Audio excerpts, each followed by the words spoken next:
Sherifula filɛbagaw an bɛ aw fo ka walima dɔn an y'o fɔ kari o kari surafanato mana dun an bɛ fasodenw le nin kɛnɛ kan bi n'i ye karamɔgɔ Usman Sherif Madani Hayidara ka moto lajɛ waati mun dira ma o de sera an bɛ karamɔgɔ an b'i fo i ka denbaya la bi maaba naani de b'an bolo maaba fɔlɔ o jɔn o tɛ maa dogolen Dawuda Musa Kɔnɛ n'i ko Dawuda Musa Kɔnɛ an mana wolo waati o waati a bɛ na an ka kɛnɛ kan économiste don Dawuda i ni ce folikan jumɛn de bolo ka ɲɛsin Sherifula filɛbagaw ma. Beaucoup de nti un frère nti folikan fɔlɔ min bɛ o ye ka a bɛ tile fila bɔ bi ne kuma sa aw ka yɔrɔ la ne kuma sa yan ka aw hakili jigira n na tuguni k'an wele ka na diyara n ye ka Sherifula baarakɛla bɛɛ fo ka ɲɛmɔgɔyaso fo a bɛ baara min na a ma nɔgɔn ka to k'an wele ka na an ka na hakili jagabɔ jamana kun kow kan o ka ɲi kosɛbɛ donc ala ka kumakan ɲuman don an bɛɛ da mais co-débatteur bɛɛ fo ala ka baro diya. Merci beaucoup i ni ce maa filanan o fana tɛ maa dogolen an mana ale wele waati o waati a bɛ na an ka kɛnɛ kan Dramane Danbele consultant minier Dara vraiment merci beaucoup an ye wele nana an ka kɛnɛ kan folikan jumɛn de bolo ka ɲɛsin Sherifula filɛbagaw ma. Ne bɛ n ka folikan fara Konɛgɛ ta kan ka Sherifula ɲɛmɔgɔ so fo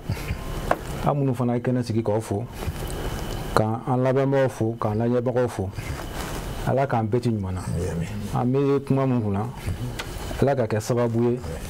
faamuyali ka sɔrɔ a la. Merci beaucoup i ni ce maa sabanan o fana tɛ maa dogolen an y'ale fana wele waati o waati a bɛ na an ka kɛnɛ kan Abdul Wahab Touré diaspora vraiment merci beaucoup an ye wele nana an ka kɛnɛ kan folikan jumɛn de bolo ka ɲɛsin Sherifula filɛbagaw ma. Bokele n b'i fo n bɛ i ni fɛ fo n bɛ co-débatteur bɛɛ fo i ka équipe fɛn fɛn bɛ yan su in na ani maliyɛnw n bɛ maliyɛnw fo an welela ka na a diyara n ye a bɛnna ma an bɛ kun an bɛ dugawu kɛ ala ka fɛn bɔ an da fɛn min ye jamanajɔ kuma ye ala ka fɛn bɔ an da fɛn min ye bilasirali ko ye vraiment a diyara n ye. Merci beaucoup i Touré merci. Maintenant l'éminent donc docteur Mahamadou Konaté vraiment merci beaucoup an ye wele an ye nana an ka kɛnɛ kan mun ye centre Kurukanfuga donc folikan jumɛn de bolo ka ɲɛsin Sherifula filɛbagaw ma. Salamu alaikum wa rahmatullah ka ɲɛsin aw yɛrɛ ma n'aw baarakɛɲɔgɔn bɛɛ lajɛlen ani dugu in karamɔgɔ ɲuman bɛɛ lajɛlen ani maliden bɛɛ lajɛlen o yɔrɔ yɔrɔ n'u bɛ k'an lajɛ ani k'an lamɛn nin waati in na ala ka baro diya k'an bɛ sababa ma an bɛna kuma minnu fɔ a nafa maaw a n'a nafa yɔrɔw ala k'o mɛda tulo ɲuman di jamana ɲɛmaaw ma. Vraiment merci beaucoup Aboubacar Traoré Enfré merci i fo k'i walima dɔn folikan jumɛn de bolo ka ɲɛsin Sherifula filɛbagaw ma. Bokele an bɛ Sherifula tele filɛbaga bɛɛ lajɛlen fo ka ala fo ka waleɲuman dɔn i yɛrɛ fɛnɛ wagatini kunkurunin i tun y'an bila donc ka sababu kɛ bana ka bi alhamdulilayi vraiment an bɛ ala fo ka ala barikada k'a fɔ bi ka fisa kosɛbɛ ala barika la i sera kɛnɛ kan donc hali bi an bɛ ala fo ka ala barikada wa an b'a ɲini hali bi jama ka dugawu kɛ hali bi kɛnɛya ka se ka sabati farikolo la sanga ani waati o bɛɛ lajɛlen na i y'a fɔ cogoya min na an bɛ an ka maa welelenw fo wa ka an filɛbagaw fo nin wagatinin na fɛn o fɛn bɛ k'an lajɛ Sherifula tele jabaranin kan an b'a fɔ ka waleɲuman dɔn ani minnu bɛ k'an lamɛn arajo fɛnɛ kan sisan direct la 95.7 an b'u fɛnɛ fo k'u waleɲuman dɔn ani minnu fɛnɛ bɛ k'an lajɛ YouTube kan sisan nɔ ani page Facebook kan an b'u bɛɛ lajɛlen fo k'u bɛɛ lajɛlen waleɲuman dɔn sabula an sɔgɔlen don nin bɛɛ la sisan direct la pour que maaw bɛ se k'an sɔrɔ bonya ni karama o kɔnɔna na. I y'a fɔ cogoya min na bi su in na an bɛna baro kɛ fɛnba kelen kan an ka jamana bɛ lahala min kɔnɔna na bi na ka kɛ ni min bɛ tali kɛ sécurité ko nasira ye ayiwa min ye an ka nafasɔrɔ siraw jamana kɔnɔna na ni n'a y'a sɔrɔ kɔlɔlɔ min b'a la ka ɲɛsin o yɔrɔ kofɔli ninnu ma an da bɛna don o de la bi su in na ka se ka walawala min b'a to jamana kɔnɔdenw bɛ se ka faamuyali sɔrɔ a la. Boubacar kɔrɔfɔ ɲɛna an b'a daminɛ ni Dawuda Musa Kɔnɛ tiɲɛ don économiste don Dawuda komi a y'a fɔ cogo min na jamana a bɛ lahala mun kan bi mun ye an ka sɔrɔko ye e bɛ se ka ɲɛfɔli k'an ye wa. Ayiwa an fɛnɛ i ni ce ɲininkali la beaucoup de imti ngalla aka ngali be mira oye ka fo geleya min be Mali kampi ngar jamana kampi ka da ka seme basiki kola yara madame nabi geleya be jamana kampi aka chani 100 ans depuis geleya ndamana na mena mais habita abena depuis Sam Bafla 2012 depuis Sam Bafla ani Tanfla kana se bima nali o gara nyongona kojugu donc abifo makambi crise multidimensionnelle de la o crise ni no e geleya ka latase basiki konyama basiki balia de be yala ay muse jamana ma soro siraka merci ay fin se jamana sirama yalla nyuma doa yala kololo doa amba préparer la tek kaban ka foko ama nyuma se malima donc ay kololo dron de la se malima ka damunka ni sorota soro yi fin ni jamana ka gunkan jamana ka soro folo mi o jamana de wi ni jamana de unta jamana de min be tien gelaina jamana de dimsen nin kene kana mun be bonay gelaina akacha jamana de do marfa be nyom bulu yanu ka barake ka jamana ka nafa soro u yere ka nafa soro u bi marfa de ta kata fagadike u korolo ye jamana ma folo u korolo ye jamana soro ma u bita mun folo ne bono ni la u korolo de bari jamana ka nafa folo de jamana de uye et donc ni jamana de fana boy jamana de ni barake minau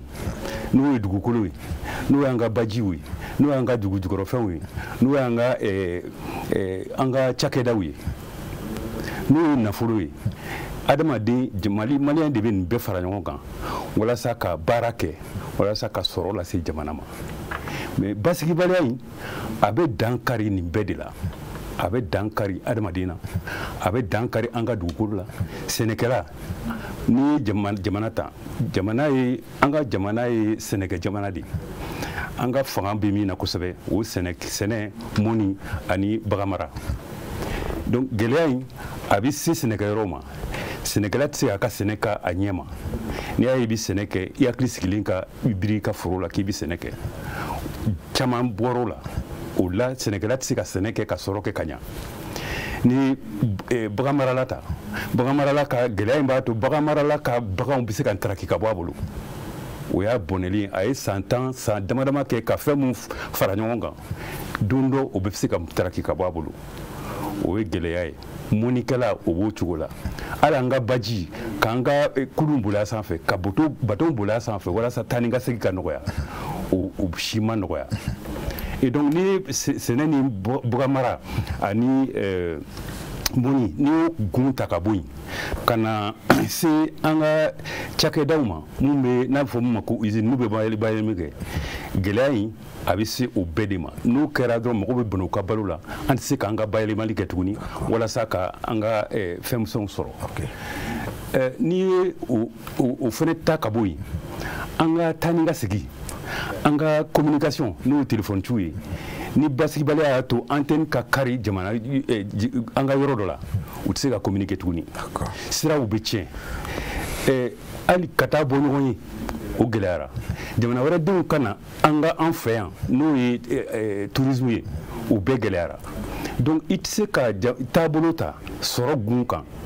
ni basiki bale ya na ma kololo la semima d'accord c'est vrai que ma da kan ka fo déjà c'est que parce que ni hakli jagabo ta fɛn gun gun kan ɲininikɛlaw ma ɲinini jɔnjɔn kɛ k'a yira k'a fɔ basikibaliya in a ye kɔlɔlɔ jumɛn lase Mali ma k'a dafɔ ka wari hakɛya fɔ mɔgɔ t'o dɔn nka a ye kɔlɔlɔ dɔrɔn de lase Mali ma sira bɛɛ kan. Ok Boubacar kɔrɔfɔ tɛ donc nin ye Dawuda Musa ka hakilina ye donc an bɛ bɔ yen an bɛna Dramane ka fan fɛ Dramane o ɲininkali kelen an b'a tengu o la parce que e bɛ se ka mun fɔ fasodenw fana ye. Jamana bɛ kɛlɛ kɔnɔ ni kɛlɛ nana lakanani kuma bɛ na lakanani kɔnɔna na fɛn caman b'a kɔnɔ jamana kɔnɔ bɛnna kɛlɛ kɔnɔ ka ban surtout kɛlɛ sɛmɛ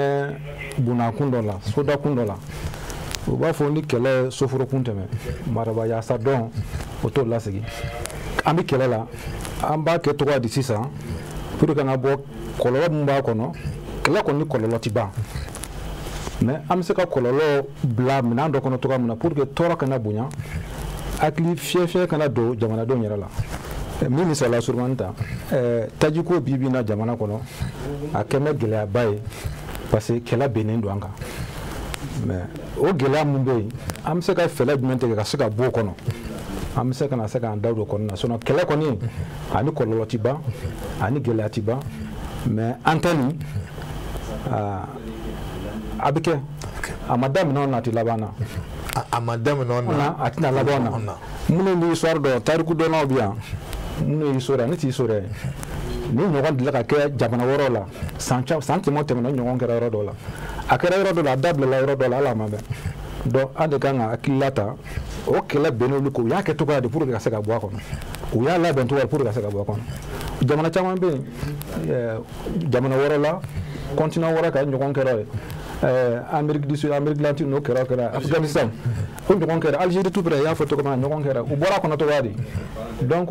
histoire fana nafa dɔ ye a ma daminɛ na dɛ waati laban na a fana ti ban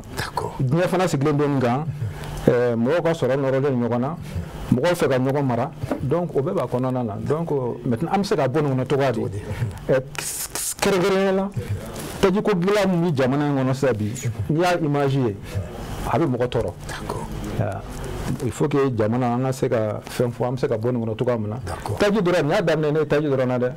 a bɛ se ka sɔmɔ ko gɛlɛya bɛna a kɔnɔna na fɛn wɛrɛ ko gɛlɛya bɛna a kɔnɔ dɔrɔn donc nin bɛɛ a bɛɛ bɛ sira kan mais o de ye jamana ça c'est la prospective fɛn dɔ kɛra sisan ko kojugu ye mɔgɔ karamɔgɔ ye n'i ye kojugu natɔla ye an ye jamanadenw de ye an fana ye kalan kɛ minnu b'a kɛ o fana ye kalan kɛ an bɛ sigi de k'a jate minɛ nin kɔni kɛra an na mais fɛn wɛrɛ bɛ yen i b'a sɔrɔ o ma s'o ma est ce que sini u tɛna s'o ma donc hakili jagabɔ ka kan ko o bɛɛ de kan ni hakili jagabɔ kɛra o bɛɛ kan donc a tɛna bala an na bilen. ok Boubacar kɔrɔfɔ tɛ donc nin fana ye Dra ka faamuyali voilà donc Abdul an bɛna i fana fan fɛ e bɛ se ka mun fana fɔ. bon Bokele balimaw da tura gɛlɛya caman na mais sani n k'i ka ɲininkali répond ne bɛ maliyɛnw fo toujours parce que depuis 2012 Mali yɛrɛ donna gɛlɛya kɔnɔ maliyɛnw ka cɛsiri ani maliyɛnw ka autoritéw ka cɛsiri alhamdulilayi hali bi an b'a fɔ an bɛ yan on se tient debout mais an dakan fana tɛ gɛlɛya ye Dra tura la diɲɛ a ma daminɛ anw na a tɛna laban anw na mais ni gɛlɛya y'i sɔrɔ a kan ka kuma ni ɲɔgɔn ye kumakan in o ka ɲi kosɛbɛ parce que du kɔnɔ ni bɛn bɛ du kɔnɔ a ka ca Ala fɛ sabati bɛ na du kɔnɔ bon an bɛ yɔrɔ min na bi Mali kɔnɔ autorités foli kɔfɛ hali bi ne b'a ɲini maliyɛnw fɛ parce que gɛlɛya n'i ko k'i b'a ta k'a fɛrɛfasiya a caman ye anw yɛrɛ ka laɲini ye maliyɛnw ka gɛlɛya don maliyɛn de bɛ ka gɛlɛya sigi maliyɛn wɛrɛ kun. c'est à dire an yɛrɛ ka laɲini. bon an yɛrɛ ka i b'a walawala ka ɲɛ dɔɔni. i b'a walawala ka ɲɛ parce que an yɛrɛ nɔ don n'i ye tajiko jate minɛ n bɛ autorités fo il y a même pas une semaine plus de 300 citernes à donna Mali kɔnɔ o y'a escorté. o yɔrɔ la i bɛ ka dabi n bɛ tila k'a développer o ni baro nana bɛ taa bon n'i y'o lajɛ a ka gɛlɛn o bɛɛ ka don même pas 48 heures o banna donc i b'i yɛrɛ ɲininka dɔ bɛ ka ɲini ka tasuma faga est ce que dɔ tɛ ka tulu kɛ tasuma kan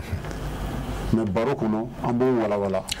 kosɛbɛ. D'accord. Voilà. Ok, bon, donc on m'avait qu'à jouer le dernier, mais comme à Konama, à Kogo Baro Konaka, il a démonstration de 300 en question Babolo, à mon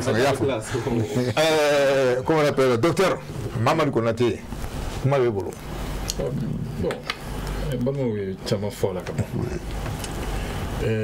La canabale min bɛ an kan hakilila an kan ka hakililaji kɛ k'a fɔ a kun tɛ nin cogo la kunu parce que n'i bɛ fɛ ka bana furakɛ f'i ka dɔncɛna kɛ a bɛ lahala min na o tɛ kɛ ni nɛgɛnɛgɛni ye sinon i b'a k'i yɛrɛ dilan san 2 dɔrɔn n'an taara kɔfɛ gɛlɛya caman bɛ yen bi o kun tɛ yen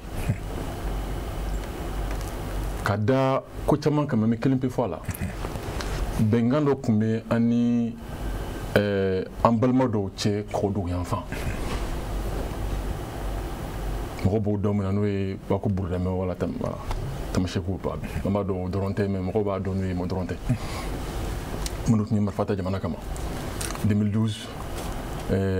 ni an ye bɛnkan sɛbɛn kɛ n'u ye 2013 ka tila ka a kun cɛ 2015 dɔw bɛnkan sɛbɛn in an yɛrɛ caman fɔ a la voilà k'a fɔ maa cɛ caman b'a la yan'a ka signer ne yɛrɛ ye sɛbɛnni kɛ n ko an kana signer o ɲuman tɛ jamana ma. E b'a fɛ ka accord kuma de fɔ wa? Accord ko in de don. Voilà, mais i b'o fɔ kɛ. Voilà. N b'a fɔ bamanankan de la. Non, voilà. Ne ka wɔlɔ bamanankan la accord ko de don. Voilà, merci. Donc nka jamana ɲɛmɔgɔ minnu tun bɛ a waati o m'an lamɛn o y'a signer. Bon n'i y'a signer i layidukan de ta i ye engagement de ta. Donc o la ni mɔgɔ min ye dilannikɛla ye i b'i miiri sisan bon an ye nin engagement min ta an b'a dilan cogo di ka nafa bɔ a kɔnɔ donc an ye hakilijabi k'o sira fana kan bon o takasugu cayara minnu nana fanga la olu wulila tile kan dere fɛ k'a fɔ to accord la nin ye hakilila san 2 ɲɔgɔn ye bɔɲɔgɔn ye bon o y'a sɔrɔ kɛlɛ bɛ déjà an ni jatigɛwale kɛbaaw cɛ u bɛ ka dankari an ka fininatigiw la an ka fininatigiw bɛ k'u lafasa k'u kɛlɛ jamana kɔgɔdugu yanfan ani jamana cɛmancɛ waati kelen fana na o y'a sɔrɔ ka kalan an balima filaw ni dɔgɔnɔ dɔw cɛ o cɛmancɛ kelen in na n bɛ fɛ ka min fɔ o y'a sɔrɔ daga falen don ka ban nka ɲɛmɔgɔ minnu y'a olu hakili la n'an bɔra nin accord la o bɛna nɔgɔya dɔ ye bon u y'a ye o cogo la u bɔra a la dɔ farala gɛlɛya kan kɛlɛ wɛrɛ da yɛlɛla tugun ani olu banbagaciw olu ye marifa ta kɛlɛ kɛra 3 ye ka fara o kan n balimakɛ da magara tajiko la mɛ ni tajiko yɛrɛ cɛ n'i ye kɔgɔdugu fanfɛla lajɛ Gao Kidal Tombouctou nin y'a san 2 baloko yɛrɛ gɛlɛyalen bɛ yen ka kɔn tajiko ɲɛ mais comme o tɛ anw ye bamakɔkaw ye o t'anw touché kosɛbɛ an caman m'a jate fɛnw prix yɛlɛla malo prix yɛlɛla tulu prix yɛlɛla ka kɔn bi yɛrɛ ɲɛ hali essence prix yɛlɛla Tombouctou ka kɔn bi ɲɛ ka da sɔrɔli gɛlɛya kan o dɔ fana bɔra mun na an tora nin gɛlɛya kɔnɔ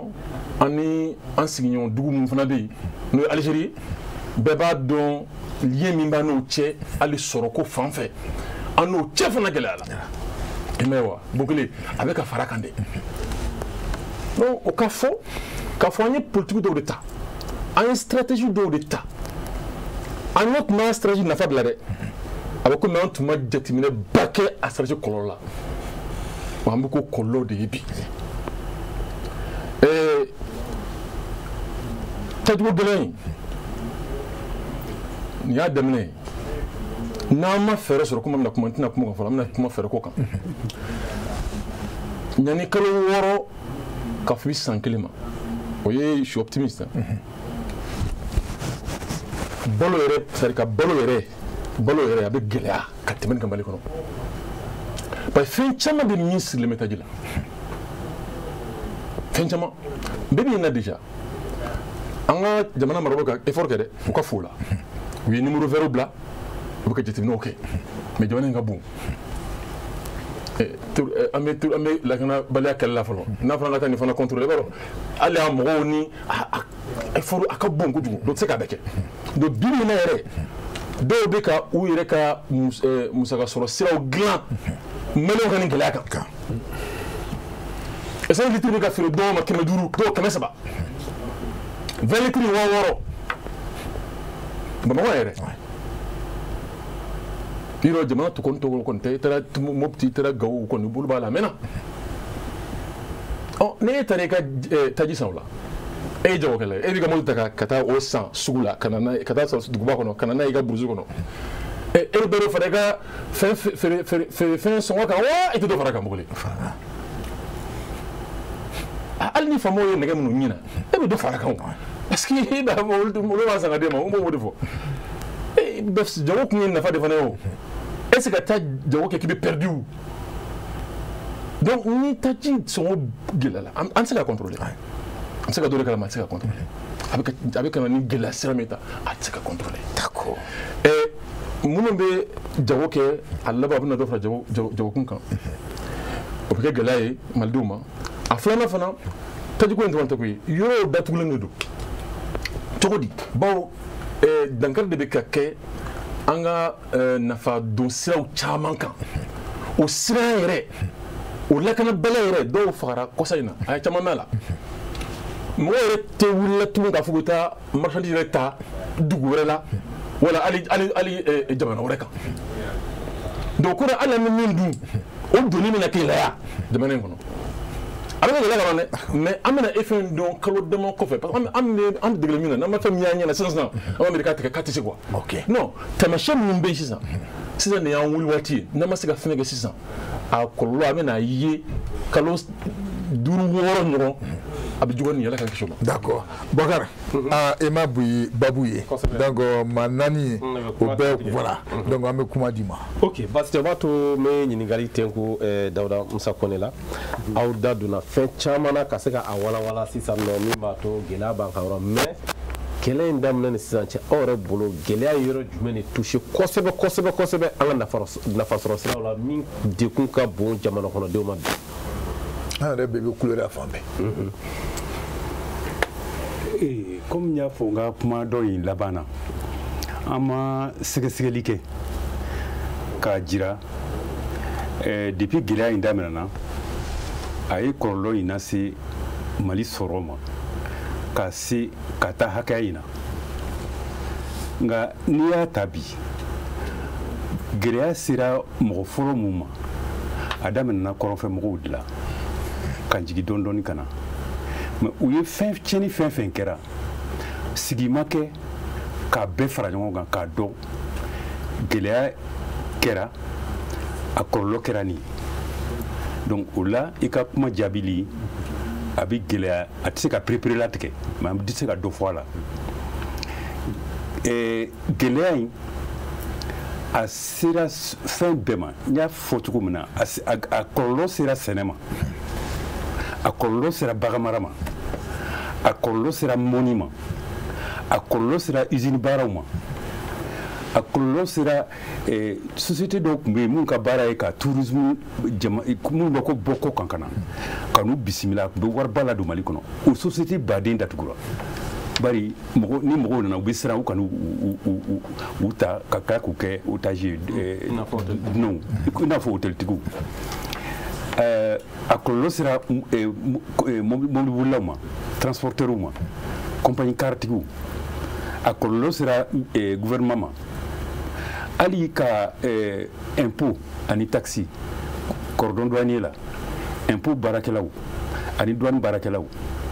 yala walasa u ka impôt ni douane appliquer taxes appliquer bɛɛ kan il faut k'u ka kɛ yɔrɔ bɛɛ u tun tɛ yɔrɔ impôt et taxe u tun tɛ se ka sɔrɔ yen o fana jura gouvernement yɛrɛ kan o jura an ka jiginnaban kan bon n'i ye nin bɛɛ ta fana ni baara tɛ kɛ sɔrɔ tɛ kɛ ni sɔrɔ ma kɛ impôt ni taxe tɛ sɔrɔ a kan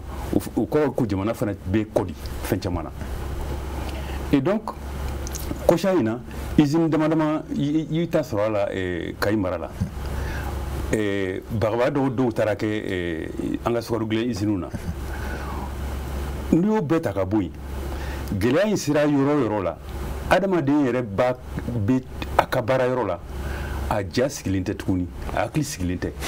hakilisigi yɛrɛ kɔlɔlɔ adamaden yɛrɛ kan o fana y'a dama kɔlɔlɔ ye min tɛ se ka i tɛ se ka min jate minɛ k'a fɔ a bɛ gɛlɛya min lase mɔgɔ ma an bɛ se k'o labayɛlɛma nafolo kunda cogo min na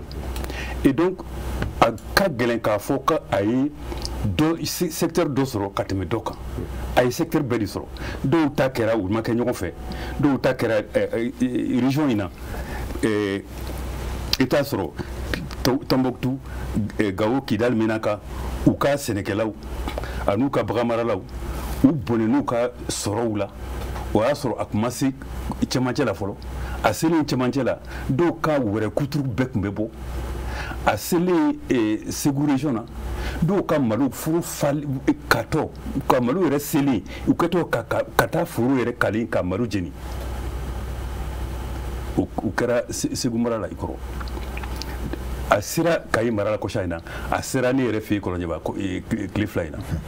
donc mɔgɔw bɛ siran hali ka bɔ ka taa baara kɛ bari u t'a dɔn a bɛ bɔ yɔrɔ min na o bɛɛ de ye kɔlɔlɔba de ye jamana kan et donc a ka gɛlɛn k'a fɔ ko a sera secteur dɔ ma ka tɛmɛ secteur dɔ kan a sera secteur bɛɛ de ma parce que n'i y'a ye sɔrɔ bɛ kɛ basigi de bɛ yen ni basigi yɛrɛ de fɔlɔ ye. Excellence, on ɲininkali kelen b'o tɛngu e la ale kɔni da don sira caman fɛ mais e yɛrɛ bolo an bɛ se ka sɔnni sisi fɛn jumɛn de ka sɔrɔ nasira kosɛbɛ ko nin kɔni vraiment a dadigi kɛ nin n'an ka sɔrɔ nasira la kosɛbɛ. N'o tila économiste ko ne y'a bɛɛ fɔ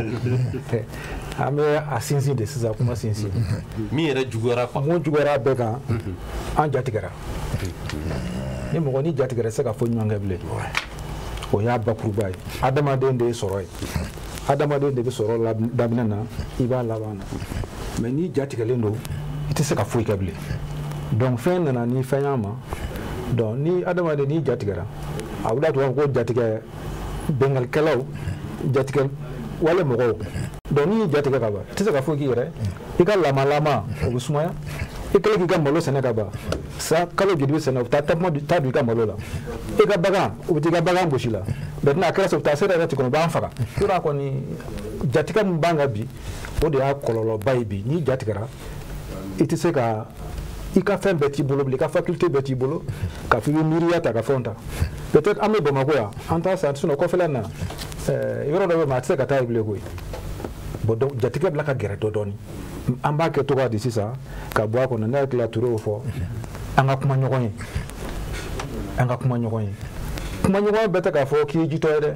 kuma ɲɔgɔn bɛɛ fana bɛɛ tɛ k'a fɔ ko fanga t'i la k'i bɛ siran ni fana kɛra jama marabaga ye i bɛ lamɛnni kɛ i mana lamɛnni kɛ i t'a bɛɛ ta mais i bɛ lamɛnni kɛ ka baara kɛ ni lamɛnni ye mais minnu bɛ marali kɛ n'u ma lamɛnni kɛ ka muru ci chaque fois fara la ka takuma minɛ o t'a ɲɛ dɛ fo an ka sigi de an ka kuma a bɛ labɛn cogoya di bon sigida fɛn fana n'a fɔra mɔgɔ m'a faamu k'a fɔ bon maliden ɲuman bɛna kɛlɛ kɛ kabini o waati siyɛnniw kɛra fɛn caman na an tɛna an da don bɛɛ ko kɛra ka ban an b'a kɛ cogoya di maliden jugu ye o maliden ɲuman bon franchement o ma ɲi malidenw ni ɲɔgɔn cɛ an filɛ yɔrɔ min na bi bi na ne hakili la don dɔ y'a kuma fɔ sanji bila k'an bugɔ an yɛrɛ bɛ ka ji ta ka suru ɲɔgɔn sanfɛ mais tant que n'an ma bɛn a la ala k'an kisi dɛ ala k'an kisi an bɛ dugawu de kɛ ala ka faamuyali di an bɛɛ ma an ni minnu bɛ ɲɔgɔn na an yɛrɛ dama minnu bɛ ɲɔgɔn na ala ka faamuyali di an bɛɛ ma an ka se k'a ɲɛsin essentiel ma kɛlɛ min bɛnnen don a kan n ye bamanankan de fɔ ko ni kɛlɛ soforokun tɛmɛ ni wuli ka mara yaasa dɔn o tɛ kɛlɛ lasegin so dɛ mais kɛlɛ mana gɛlɛya cogo o cogo fana kɛlɛ bɛ segin so de an mana taa kungo kɔnɔ ka kɛlɛ kɛ cogo o cogo don dɔ a bɛ segin ka na so a bɛna sigi ka fɔ kɛ donc dusu kana an bila fɛn dɔw la il faut que vraiment en tout cas gɛlɛya min b'an kan bi ne ka faamuyali la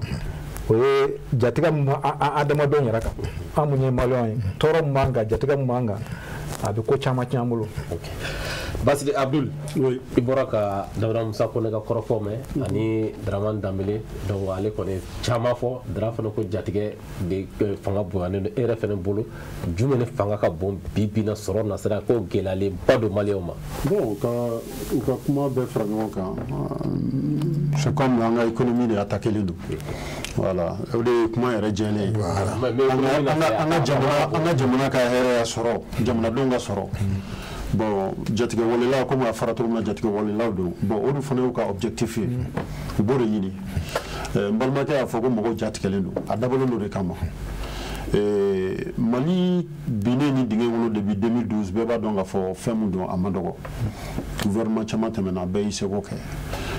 moi j'ai toujours l'habitude de dire que jamana ye continuation de bɛɛ y'i seko kɛ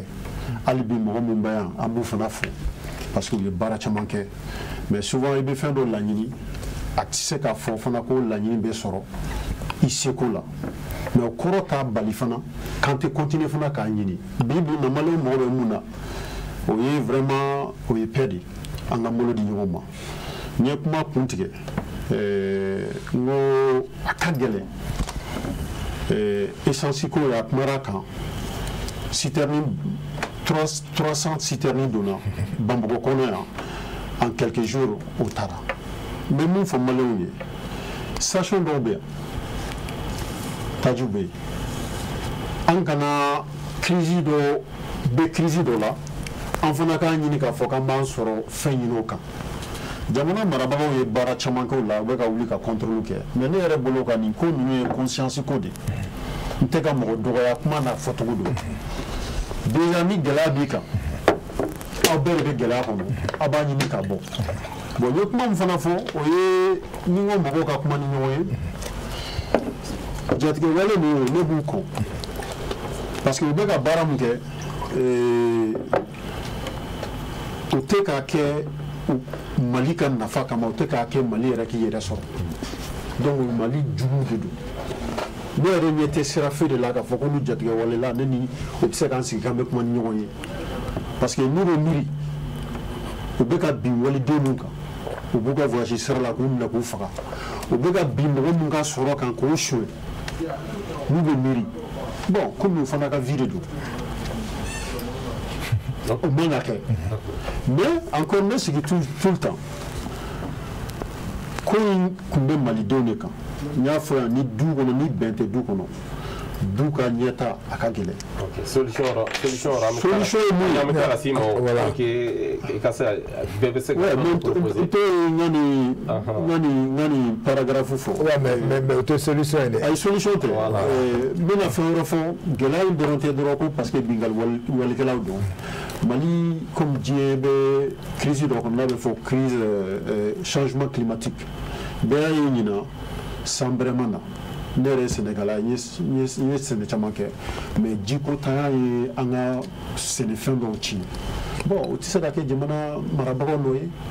o tɛ se ka kɛ jatigɛ walikɛlaw fana mɔgɔ ye bon o ye ala yɛrɛ ka danfɛn kow ye bon olu dɔw fana bɛ yen an ka hakili t'o la est-ce que ye faamuya donc an kana bɛɛ kɛ ko jatigɛ wɛrɛlaw ka ko don crise dɔw bɛ ka na c'est naturel c'est pas contrôlé mais n y'a fɔ cogo min na n'an sigi ka kuma ka ko jateminɛ k'a fɛgɛfɛgɛ komi n balimakɛ y'a fɔ cogo min na peut-être a ka ca ala fɛ solution ɲɛnama bɛ sɔrɔ mali ko labɛn quoi ok basi donc docteur ɲininkali kelen b'a tɛnku la parce que on dirait o y'a fɔ cogoya min na n'i y'a daminɛ kɔrɔn fɛ ka na on dirait bɛɛ région bɛɛ y'i ka gɛlɛya sɔrɔ a la kosɛbɛ on dirait mais Bamakɔ fɛnɛ bɛ ka fɛn dɔ senti ni carburant nin ye gɛlɛya in kɔnɔna na crise économique ni ye crise in ta k'a lajɛ mais e yɛrɛ bolo fɛn jumɛn ni touchera maliyɛn fanba la kosɛbɛ sɔrɔ nasira la an bɛ se k'an sɔnni sinsin o kan donc on dirait Bamakɔ ta ye essence carburant nin kosɛbɛ ka tɛmɛ tɔw ta. Non, o ye a gɛlɛya dɔ sira ye mais a bɛ kɔlɔlɔ lase nafasɔrɔ sira nafasɔrɔ fɛn minnu ma ne fa fɔlɔ ye nafa yɛrɛ ɲiniba ye fɔlɔ agent économique o ye mɔgɔ yɛrɛ ye n hakili la a bɛ se ka tali k'o fana ka ɲɛfɔli la jatigɛ wale parce que mɔgɔ yɛrɛ ye mɔgɔ de bɛ sɔrɔ ɲini donc anw fɛ yan i b'a ye ni lakanabaliya kɛra sababu ye maa jateminɛkɛlaw minnu sigilen bɛ nin façon jateminɛli la n'o ye ACR ye maa ba 300 ani maa ba 78 olu de y'u sigiyɔrɔ bila ka taa sigi daga yɔrɔ la an ka jamana kɔnɔ donc o kɔrɔ bɔ ka dugu la o bɔra ka nafamakanw kɛrɛfɛ o bɔra ka foro kɛrɛfɛ o bɔra ka entreprise kɛrɛfɛ o taara yɔrɔ ye yɔrɔ kɔni b'u ka nafa sɔrɔ o b'a n'a ma min ta jɔ a b'o ta yobo yaba donc kɔlɔlɔ fɔlɔ yɛrɛ ye nafa yɛrɛ ɲiniba n'o ye anw yɛrɛ ye a bɛ kɔlɔlɔ min s'anw ma k'an bali an ka se ka nafa ɲini a cogo la a filanan o ye cakɛdaw ye hakili la an ka jateminɛkaw dɔ y'a jira yan ko cakɛda min datugula entreprise min datugula lakanabaliya sababu ye a ka ca ni 2000 ye bi bi in na parce que à 10 ans a tun bɛ 1500 ɲɔgɔn an ka patronat ye da touchera a la d'ailleurs bon ni cakɛda datugula o kɔrɔ ye baarakɛlaw ka baara de bɛ tiɲɛ ni baarakɛla ka baara tiɲɛna a dɔrɔn tɛ a kɔlɔlɔ sɔrɔ denbayaw sirilen b'ale la maa wɛrɛ sirilen bɛ ala ka fara a ka denbaya kan donc olu bɛɛ ka sɔrɔda de bɛ datugu donc o bɛɛ kɛra sababu ye ka baara sɔrɔbaliya k'o to yɛlɛ chômage yɛlɛ delilikɛlaw caya hakili la an bɛɛ b'o dɔn fɛn bɛ dɔɔnin sɔrɔ bi i b'a dɔn tigitigi ko bi ni kunu tɛ kelen ye maa kɛ min tun b'i deli kunu n'a ma cɛya ka a bɔɲɔgɔnko 2 bɔ o b'a sɔrɔ bɔɲɔgɔnko 3 kalo kɔnɔ i maa 10 min b'i deli i b'a sɔrɔ bi maa 20 maa 30 b'i deli kalo kɔnɔ nka bɛɛ kɛra delikɛla ye Mali kɔnɔ ka da nin la k'a bɛlɛ ye i y'a faamuya donc n bɛ dan yɔrɔ min ni fɛn 2 n'o ye sɔrɔ yɛrɛ ɲinibaa ye n'o an yɛrɛ jatigɛ ye ani k'i daga yɔrɔ la donc o gɛlɛyaba fɔlɔ ye a filanan fana cakɛdaw ye baara yɔrɔ datugula mɔgɔ ka baaraw tiɲɛna a sababu la awa min bɛ nalen bi enfin min bɛ kɛra bi o ye dɔ de fara o kan a ma fɛn bɔ a la a ye dɔ de fara kan a ma fɛn bɔ a la mais bɔ kuma ni min ye kuma an bɛna se solution yɔrɔ ma jatigɛ wale kɛbaaw y'an jugu ye o ye ne yɛrɛ ka kɔmɛ an jugu don Mali jugu don nka yɔrɔ ye jumɛn hali maa ni jugu cɛ fo ka bɛn bɛ yen o n'i y'a mɛn gere yɛrɛ n k'a bɛ ni jugu de cɛ an ni Burukina tun tɛ ɲɔgɔn jugu ye yan les années 80 yan an ni gouvernement gere 2 de kɛ yan u b'a ɲini ka na n'anw bara an ɲini ka taa n'o bara an mɔgɔ ma sa o tun y'an jugu ye o mais a labanna cogo di n ka labanna bɛnkan dɔ de la ka taa kiiritigɛsoba dɔ la diɲɛmaa kiiritigɛsoba la a labanna ten de o guerre mondiale min kɛra n'o ye pratiquement continent bɛɛ touché an kɛra o banna cogo di 45 n ka bana accord dɔ amnistie dɔw de signé la mais dɔw b'a fɔ de ko ani jatigɛ wale kɛbaaw ni ɲɔgɔn cɛ ko bɛnkan o ni ko déjà ko revendication dɔɔnin don donc ko est-ce que bɛnkan a bɛ se ka sɔrɔ jamana ni jatigɛ wale kɛbaaw ni ɲɔgɔn cɛ karamɔgɔkɛ ni maa min tɛ fɛ i ka maga joli la a b'a fɔ i ka kɛnɛ ne koyi a fɔ ne joli non ayi wala ne ta a kɛnɛ ka ban koyi mais ne b'a fɛ i ka don o yɔrɔ la ne m'o yɔrɔ faamu e ka don o kɔnɔ dɔɔnin hakili m'o faamu mais n bɛna dɔn wɔlɔ ni kuma in tɛ kuma sababa ye n'u t'a ɲɛdɔn dɔrɔn u ka ɲɛdɔnbaw ɲini ni jɔn t'a ɲɛdɔn Cheikh Modibo Jara n t'o dɔn dɛ Cheikh Modibo Jara a ye premier ministre kɛ jamana in kɔnɔ transition ale n'u kumana o ale ni jatigɛ wale kɛbaaw tun bɛ kuma na Wagadugu précisément en Sardine Yadagali a ye taa ale ɲininka a y'a ta kɛ cogo min na mais n'an k'an bɛ ɲininka o a ye taa k'u fɛɛrɛ k'u jumɛn de i bɛ se ka dɔɔnin fɔ ɲɛna kɛ karamɔgɔkɛ bon ne tɛ se ka don détail la dɛ a y'a wele a bɛ ɲɛfɔli k'aw ye a y'a fɔ a ka ɲɛfɔli dɔ senfɛ a ye dɔ fɔ mɔgɔw ye o k'a fɔ ale ni maa min tɛ sigi ale ka gouvernement o ye MNLA ye ko ba MNLA kɛra sababu ye ka an se nin bɛɛ ma a olu ka laɲini ye ka jamana tila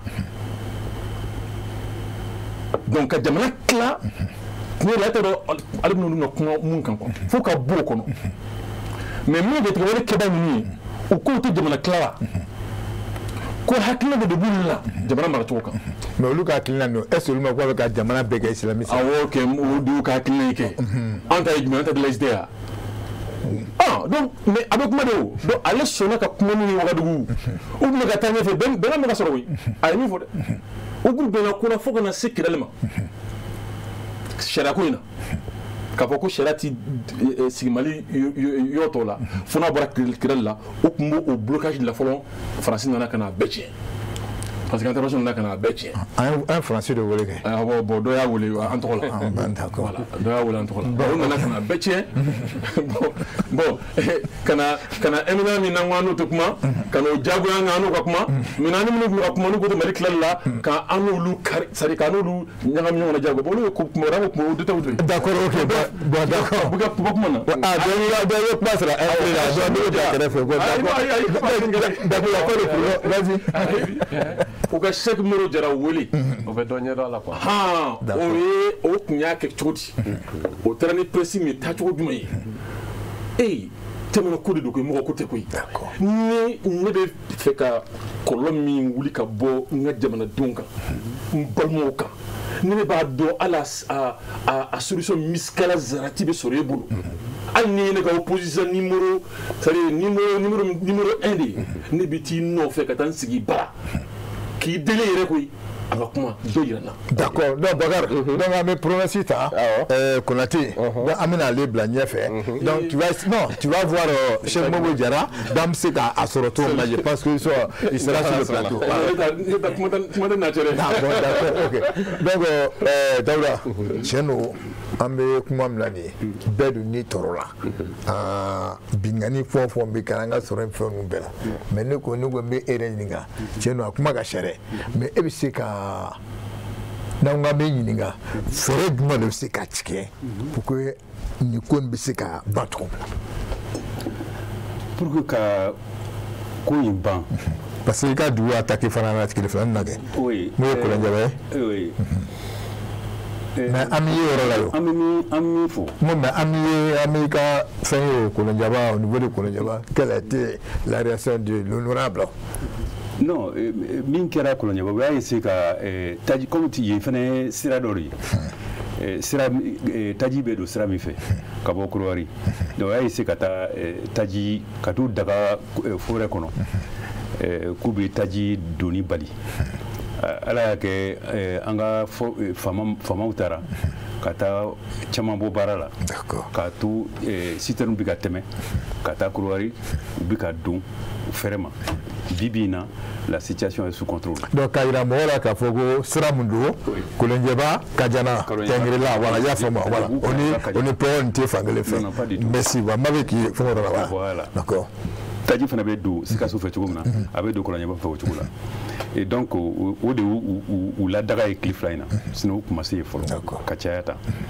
et donc n'an seginna an kɔ ka na gɛlɛya in kan gɛlɛya in ni min ye ne ka jate la jatigɛwale kɛbaga wale ninnu n'u ka ɲɛmɔgɔw Mali juguw do koyi kelen filanan u b'a fɛ k'an mara de en fait u b'a fɛ k'an mara de. mais Omo ne ma mun fɔ e ko ko Mali juguw do i b'a fɛ wa mais pourtant mais maliyɛnw do tɛ wa. maliyɛnw do mais maliyɛn minnu do minnu b'a fɛ bi in na ka Mali ɲɔngiri. olu ka laɲini yɛrɛ mun yɛrɛ de dɛ ne t'u ka laɲini bɛɛ dɔn mais n'i ye jateminɛ kɛ n'u taara daga dugu min da la u bɛ mun ɲini dugu fɛ n'u taara an ka dugumisɛnninw na a b'a minɛ an ka dabada ma an ko a ka min kɛ a b'o de kɛ. o ye misali la o ye jumɛn par exemple. misali la a bɛ silamɛya kɛ nin cogo la a bɛ a ka sɔrɔ kɛ a bɛna l'impôt di anw ma ni mɔgɔ b'a fɛ ka l'impôt minɛ adamaden ɲɔgɔn na i b'a fɛ ka mara de. o ye gouvernement ka rôle de ye ka l'impôt minɛ k'a kɛ ka jamana baara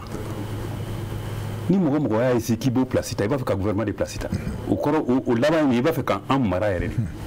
et donc o y'a daminɛ de mais taali ɲɛfɛ n'u ye fanga sɔrɔ fɛn b'u k'u kɔnɔ min ka jugu nin ye donc ne bolo n'u man ka minɛ ni fɛn wɛrɛ tɛ ni faso juguw tɛ kelen kuma caman bɛ k'a fɔ ko négocier ne tɛ le mot négociation ne o ma taa ni jimi sira fɛ ne bolo on peut dialoguer ka sigi ka kuma aw ko mun an ko mun mais danfara jumɛn bɛ négocier ani dialoguer négocier dialoguer a bɛ sigi ka kuma o y'a sɔrɔ bɛɛ bɛ hakilina fɔ mais négocier fɛn dɔ bɛ yen an bɛ taa an b'a bɔrɔtɔ an bɛ taa kuma ale kan an ma bɛɛ e b'i ta sɔrɔ cogo na i b'i ta sɔrɔ la cogo na ka bɔrɔtɔ voilà je préfère le mot dialogue fora caman kɛra depuis 2019 denni kɛra sigi ka fɔ ba fɛn fɛn kɛra o kɔfɛ bɛɛ u y'a maliyɛn ko la waatiw la ko minnu ye marifa ta ko minnu ye maliyɛn ko sigikafɔ bɛ se ka kɛ n'u ye o ye laadakɔrɔ don o fɔlen don ka ban ne bolo basi tɛ sigikafɔ la mais a ka kɛ dialogue ye kelen filanan mais waati bɛ sigikafɔ la il faut négocier en position de force. Mais c'est en position de force là-bas. Oui, si on est en position de force, on peut négocier. Nos boulots, on peut négocier, mais il faut être sûr d'être en position de force avant de négocier. Donc dès lors qu'on est en position de force, dialoguer ou négocier. Et dialoguer, pardon. On peut dialoguer étant en position de force. Donc dès lors qu'on est en position de force, il faut chercher au-delà Kafara, Marfanka, sigikafɔ ka kɛ kuma ka kɛ walasa minnu ye maliyɛn u ka an ka kuma aw ta ye mun ye Mali dilanni na an ta ye mun ye Mali dilan an bɛ kuma mɔgɔ fana bɛ se ka sɔrɔ min bɛ kumaɲɔgɔnya in nɔgɔya o mɔgɔw bɛ sɔrɔ n'a ɲinina. D'accord. Docteur da sera ma san. Ok. Voilà. D'accord. Bon, Bakar, kɔrɔfɔ tɛ. Donc wa Dramane an bɛna i fan fɛ. Voilà, comme i yɛrɛ ka kuma na i ka kuma ma caya kosɛbɛ plateau kan. Bon, ni zana dɔw bɛ fɛngɛ mais n'an ka min yɛrɛ ɲininka sisan vraiment e yɛrɛ fɛ fɛɛrɛ jumɛn de bɛ se ka tigɛ pour que nin ko nin ka ban yɛrɛ. Yani n ka da don fɛɛrɛ la. Sɔrɔ ka se ka yiriwa. Voilà. Sɔrɔ ka se ka yiriwa. Mɔgɔ n'a bɛ kɛlɛ la i jugu don. Mɔgɔ n'a bɛ kɛlɛ la i jugu don. Mɔgɔ i jugu ye mɔgɔ dɔw bi sini a bɛ k'i teri ye. I teri ye mɔgɔ dɔw bi sini a bɛ k'i jugu ye. Donc il faut que hakili ka bonya ko dɔw ma. Docteur a fɔ ka sɔrɔ kun bɛ dɔgɔnɔdugu la. Kuma caman mɛn dɛ. Oui. Capital pouvoir kun fana kuma caman mɛn dɛ. N'a fɔra sigi ka kuma ka kɛ a ti fɔ k'o ye dɛsɛ ye ou bien k'o ye faiblesse ye. Bibi na position de force là n'a ma se ka apprécier ma se ka apprécier de sinon Kidal kun t'an bolo pour que se ka ne kun ministre la pour que avion se ka wuli fi ka ɲininkali kɛ fan dɔ fɛ ka avion se ka wuli pour que se ka minɛn yɛrɛ san fi ka ɲininkali kɛ mais bientôt si okumu kɔnɔ. Mais ka mɔgɔ ka hakili lajigi quand tu étais ministre c'était au temps de IBK. Voilà. Donc waati kɛra embargo kun b'a kan hali an kun tɛ se ka kɛlɛkɛminɛn san an yɛrɛ mais an t'o kɔnɔ bi dɛ. Kidal bɛ an ka lasigiden tɛ yen an n'a sɔrɔ an tɛ se ka taa lama ka taa fan bɛɛ fɛ mais an bɛ yɔrɔ dɔ la bi bi in na mun bɛ yen an bɛ kɛlɛ mun kɔnɔ c'est pas kɛlɛ donnen don cogoya min na a t'o kɔnɔna na bilen. Kɛlɛ donnen cogo min na ka giriya de kɛ plus ou moins ka bɔ ka t'i jɔ Segu sirakun na ka marifa ci ka mɔgɔ dɔw faga 20 minutes ɲani ka sɔrɔ o y'a sɔrɔ bolila ka don tu kɔnɔna na maa duuru maa wɔɔrɔ bɛ se k'o ɲɔgɔn kɛ o. Donc o ye giriya o ma dabɔ Mali la o ɲɔgɔn kɛlɛ de la ka kɛ jamana wɛrɛw la bon an b'an sigi an bɛ jateminɛ de kɛ fɛn minnu kɛra ka tɛmɛ o y'a ban cogoya de o fana banna ni sigi ka kuma de ye dɛ FARC ninnu ye fɛnw kɛ fan wɛrɛw fɛ Colombie ni fɛn ninnu an bɛ o fɛnw kalan an y'a filimuw ye an y'a sinimaw ye bon mɔgɔ b'i jugu kɛlɛ mais a y'a fɔ to u fɛ k'a ɲɔngiri an kana sɔn k'an ɲɔngiri hakili fana de bɛ baara kɛ maintenant gɛlɛya min bɛ sɔrɔ ko la bi ni sɔrɔ fana dulonnen don lama la mɔgɔ o dulonnen fana don taji la parce que o dulonnen taji ko la donc tiɲɛ yɛrɛ ne tɔɔrɔlen bi k'a kuma fɔ e tɔɔrɔlen de bi k'a kuma fɔ parce que jamana fana ye fɛlɛ de ye. Merci. Jamana ye fɛlɛ ye min fɛlɛ ko fɔ mun de la 2008 ne ye ɲɛmɔgɔya dɔ sɔrɔ direction nationale géologie et mine waati ninnu na kɛ gɛlɛya dɔw nana an y'an sigi k'a miiri k'a jateminɛ Mali la dépôt joli de bɛ Mali kɔnɔ station joli de bɛ yen serni joli de bɛ yen n'u y'u bɛɛ fa ka jɔ a bɛ se ka kalo joli kɛ a bɛ se ka tile joli k'an bolo C'est important. Au stock de sécurité. Comme le voiture, mais peut-être bien la fois, il va falloir écouter ma séca fenge. Maintenant, il est mais comment il fait de dos. Faut gagner Faut gagner. Mais au papier, vous savez comme administration fait gagner boire la cava. Man media comme Robin a condamné. Bibi na gela manka. A donné qu'on ferait tirer câble. Il ferait qu'on fera câble, qu'à force stock de sécurité. On a déterminé. Jamana managa Togo. Baby stock Carola. A te catali de Ronade. Commissaire à la sécurité alimentaire. Au pas monter. Ni gela ko ta bogadi ka se ga gela balancer après le ka ni ka bla non ko hango nyogo ndeke mais ni mari jete mi bi na bora na kula aéroport serana au drone dépôt be tabako droit dépôt sangé sans aucun dépôt et donc ni mali bolo mali ta jamanata okmikai ani do flemme sans fil là ko sanina santan la bona indien na sans tora do ke segaso o manganga ke jamana kakanga kela be kela to ka fere tige ka dépôt ke tajib saka mara rom o bara yarati kalo kele mbarayo bon bara te kalo kele mbarayo o bara te kalo kele mu fola station B etika station do ni certificat de propriété madima capacité il faut faire station d'eau. À minimum, il faut avoir 50 000 litres pour que le papier agrément casse gadima. Mais à la station tout fera non. Aka faut bon dans la capacité de la station ni station be fera non c'est ça. Et ni dépôt be fera non bien c'est ça. Donc niveau de sécurité là. Amana la station là ta faut fond de cuve là.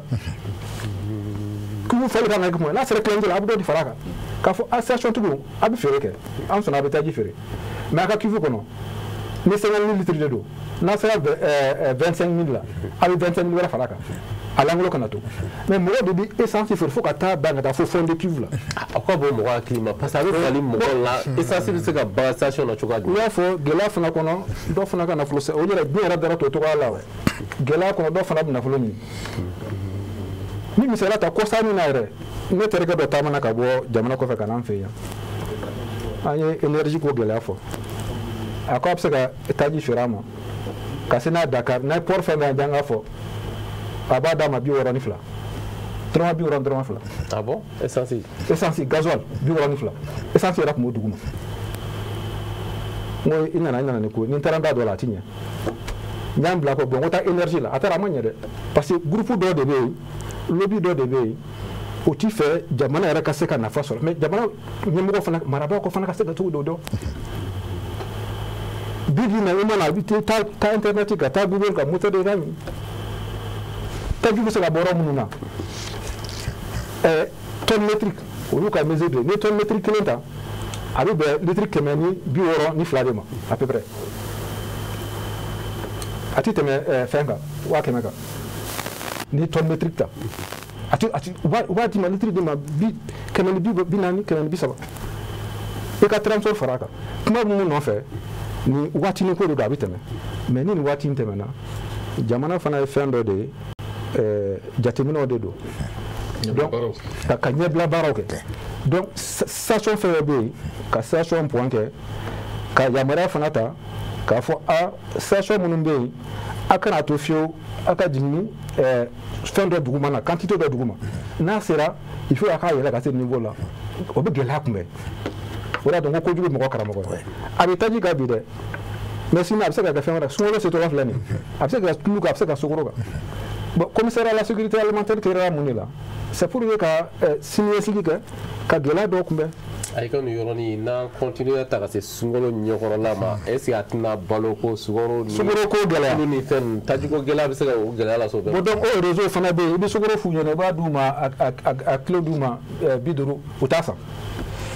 Ah bon? Utasa. Parce que doka sorotala. Parce que ma femme, mais ko ka wuli ka bo jamana a karsa mi se ka jamana de menini. Mi taji doma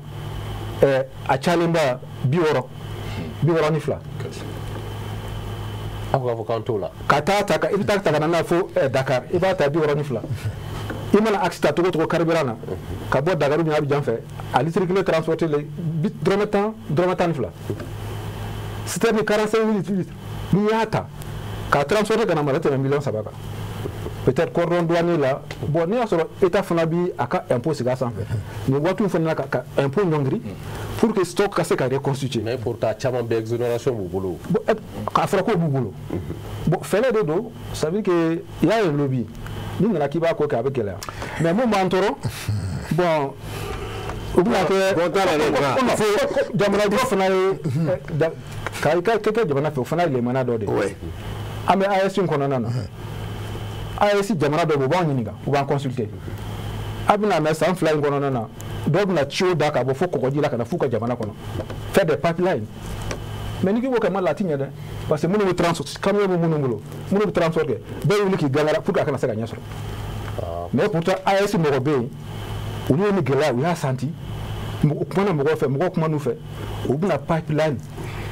gasoil boli chio mo fe kana fuka dugu kono ite mobile bol gata ko bita sara da ba kata mo ba ista kana terminer ko fu dugu dola abata yi jogo ne be ngali ke ko jugu AS jamana jumanu le donc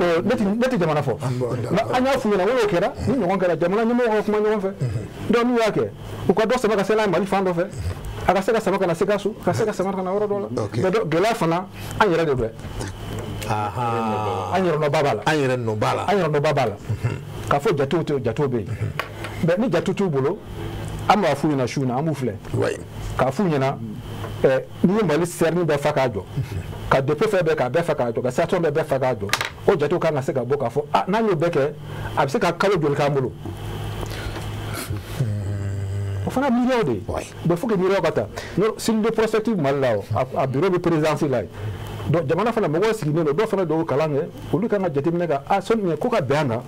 be ni aso ne misega beanga ama ke to gadi na ma ke to gadi angana sigi de do me madi OK bon ne ba ka mo fodra fene bogar ne message do soro 600 et drae kuma mfo que est-ce que Drabe se ka sigi au Roca. Mais Maïra Kaboko, vers la fin, Drabe va essayer de voir comme une solution. Parce que là, ça veut dire Aklinadou, c'est très important. Merci beaucoup en attendant. Voilà, Amena F fait. Et toi, tu as parlé de 300. Mais ta solution là. Mais tu as mis 300, par exemple, 300 à Daloubé et Rebo, 300 de dollars. Bon, maintenant 300 ans, mais il y a un d'accord. Moi, il faut y aller. Drive fin fo jamana ye bla baraka ni bela awo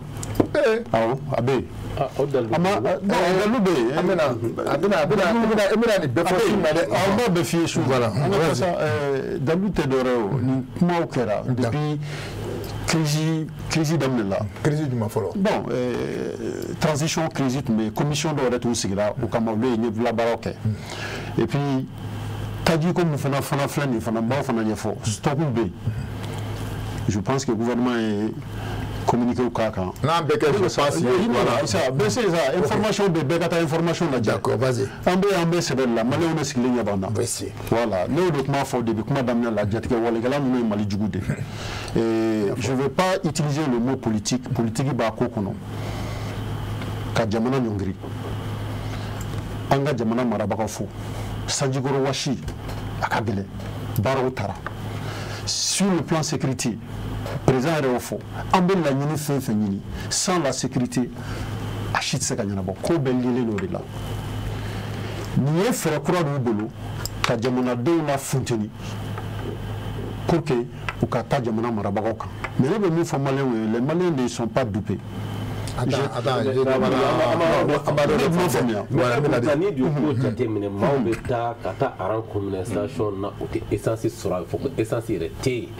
maintenant sachant que trop filles Adam le dont vous banga sachant essence free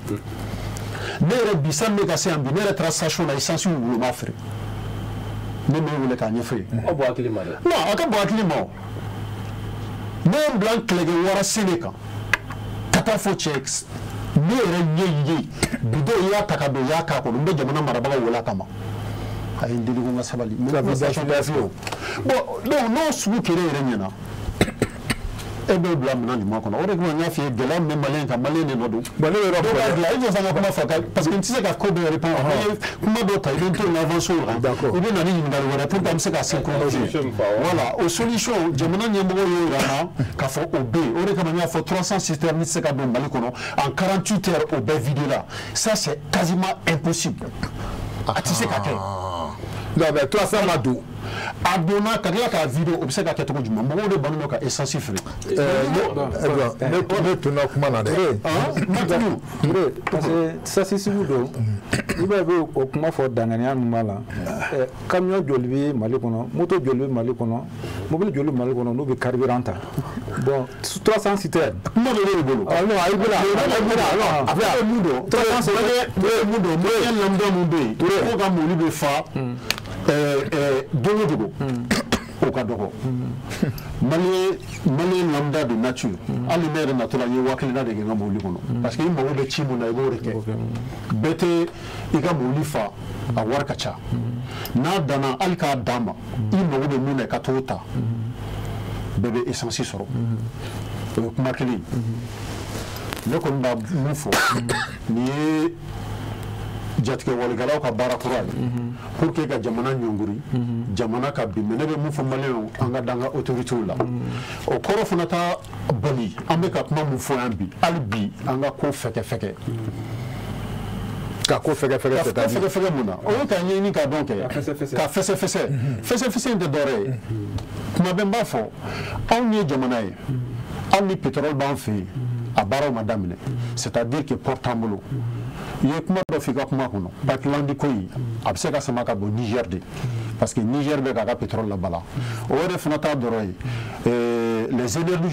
énergies renouvelées c'est-à-dire que renouvelables panneaux solaires ni fɛn ninnu il est vraiment temps an k'an ka économie fanga ba don fana ma.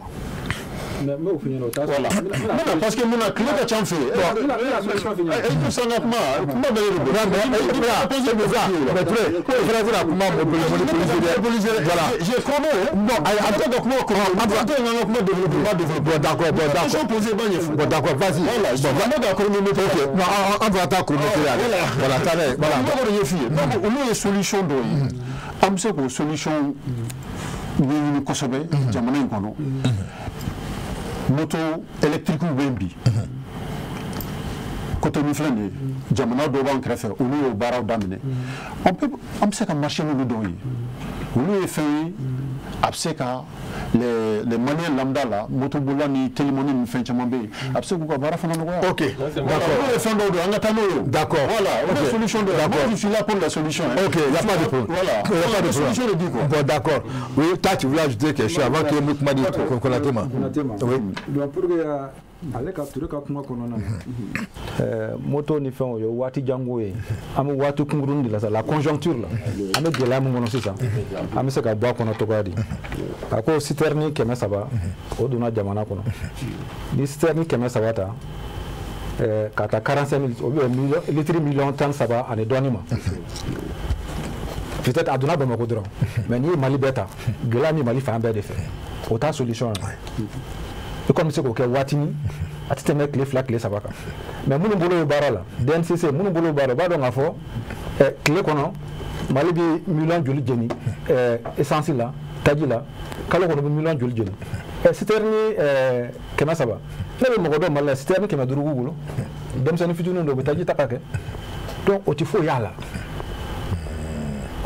dɛ n'u kɔni fɛ ka kɛ k'a fɔ kalo 2 nata na u ka donse yɛlɛma ka yɛlɛma ka citerne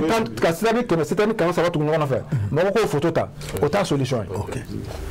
an ka bɔ o kɔnɔ mɔgɔ bɛ se ka fɛn jɔ sutura la fɛn kɔni mɔgɔ tɛ bɔ i kalama mun na a ye énergie ko kuma fɔ fɛn bɛ mun ka fisa n'o ye gaz naturel b'an fɛ yan hydrogène naturel n'i y'a bi an bɛ gɛlɛya mun na kuranko ni fɛnw b'an na o filɛ nin an bolo burakɛ ko kati kɔfɛ an kɔrɔ yan koyi a bɛ se ka bayɛlɛma diɲɛ bɛɛ mago b'a la bi donc moi ni quoi fait n'attend qu'à faire développer mais est-ce que réalité bala il veut faire une boîte bourgué c'est ça c'est pas chez Alou Bakar Diallo là est-ce que réalité bala OK né watige j'assurais la police d'Amine au Mali j'étais directeur national OK il reçoit de fourrage qui est beaucoup gaz naturel bora badra ayata ayaka jako fait ayaka fait mbola atra fait ngini mo mais badra ti jamana san fait ne koraka do ma bunya ko sebe indi la baraka yere mais jamana sera wara na bibina Mali se ga hydrogène ni ka baraka nay ka courandi fayuma ka izunu la benay après taji mu ka ngono ale na la moto ko kuma fo le truc électrique ablaka na jamana be bisu be carré même en Europe aujourd'hui là il y a des primes à la casse il tani ga mo lu ko ro ba ci ga do ñogona pour yi ga mo li fele kana diesel kala d'accord parce que allemand il encore 40 faire OK bon kolati voilà mo be comment là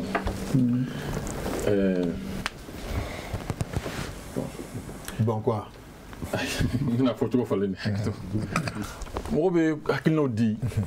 jamana ñini sira kan ina fo ambi situation normale là quoi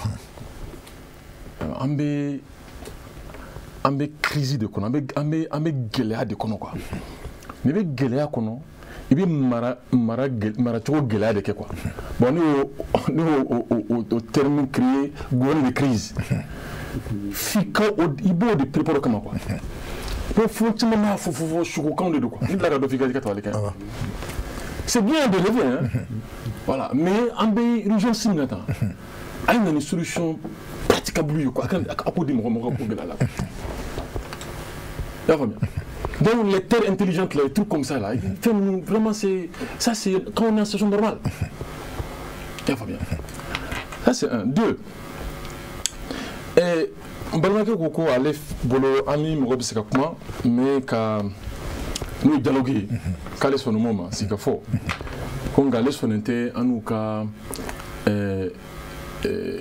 négocier voilà c'est négocier même que ben mo banana négocier ka kataka singin ke kudo kanga benyini akan ka nyoro kala nyini famu ka nyoro gasito ya famia o benyini sraka ebe dobla nebe dota voilà nebe dodi négociation donc négociation techniquement wa deo négociation est basée si gafo de haut et puis tout de kono ka soroka négociation ke c'est vraiment mais eko todi ne kota la première étape de haut mais l'étape de maintenant ne va faire un ken to la affaire ken to ama ke to la todi fait kan ni ne ma so kan ni ma etani c'est comme ça vous négocier donc l'état de c'est que si gafo to minani duguye kuite négocier quoi ne to na fala quoi na to tu que follow ne ba do je ka mi fo et au fond ne ka bon tu te vois que bon ira ayra bella ku kala ni te fo ka shiraski mali kono c'est tout kirga ken mani shirai o ma fo c'est clair marab do ke o marab de ke évidemment et ma fo na awa te awa la ni donc on fait ka ke quoi a barawere mais na on sinama barawo donc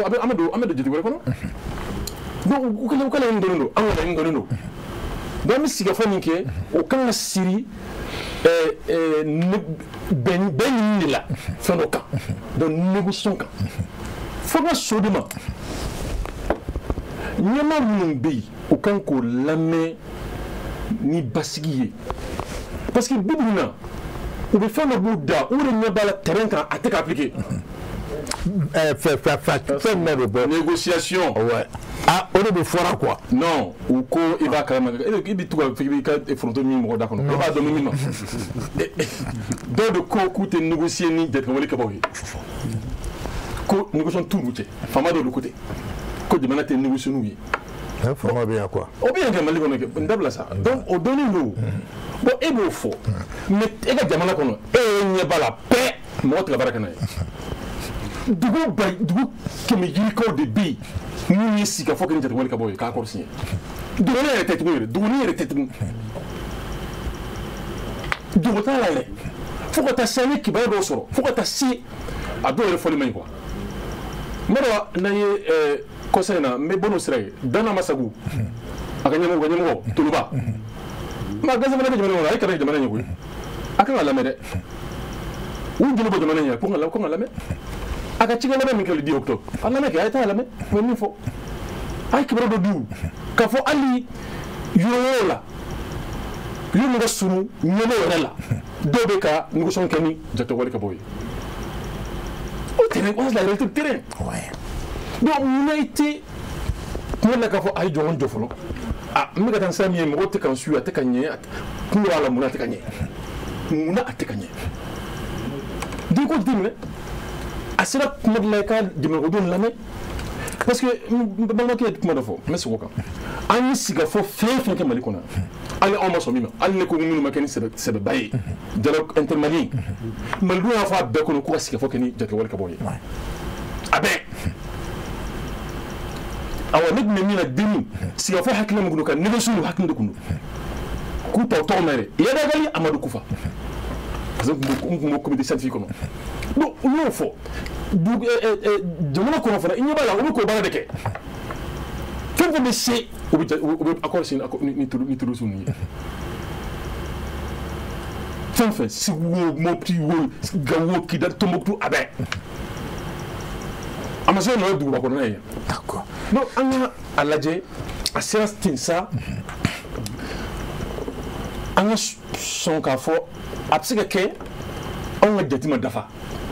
a bɛ se ka kɛ fɛn dɔ tun ye anw gɛn an ka lajɛ an bɛ se ka dɔ ta